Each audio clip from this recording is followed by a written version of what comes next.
युद्ध पाकिस्तान सहित भारत होता तेबे बोधे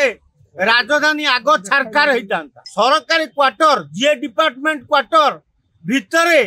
उग्रपंथी भरी रही भुवनेश्वर सहर जिते लोक अच्छा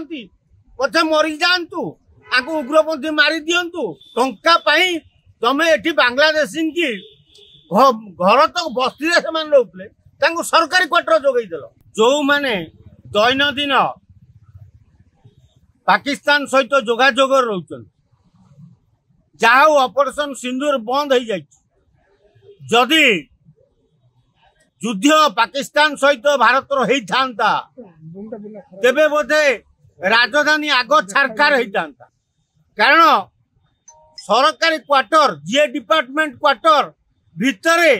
उग्रपंथी भरी रही जो बांग्लादेशी पठाणता भितर भर्ती रही से माने दैनंदिन पाकिस्तान सहित जोगाजोग रोचन किंतु ओडिशा पुलिस याको जानी पारुनी ओडिशा गुइंदा जानी पारुनी तेणु जदि एतिकी जिनस जानी पारुन सरकारी क्वार्टर माड़ी बसिकी ता भितर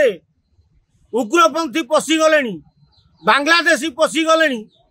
ताले तमे भुवनेश्वर सहर को सुरक्षित दब केमिति गुइंदा विभाग राजधानी केमिति सुरक्षित रहिबो डीसीपी महोदय कमिशनर महोदय ये कानटा को खोलिकी शुण जदि काली राजधानी सचिवालय उड़ी जाए ताले दायी रहिबे आपण दी जण डीसीपी आउ कमिशनर कारण ता भीतर एते परिमाण रे भर्ती होई अछंती ताको केही नजर रखुन भुवनेश्वर म्युनिसिपालिटी बीएमसी आउ बीडीए तत्वावधान रे भंगा जाए किंतु जीए डिपार्टमेंट रो किछि टंका खिया दलाल ऑफिसर अछंती जो माने सेमानंकु सेठारे रखिकिरी मासुको लक्ष लक्ष टंका नौचन अरे तमे सब जेते सरकारी अफसर अच्छो डीए डिपार्टमेंट रे तमे भारत सरकार को ना पाकिस्तान ना बांग्लादेश रो कार तमे टंका पाई सब बिकी देव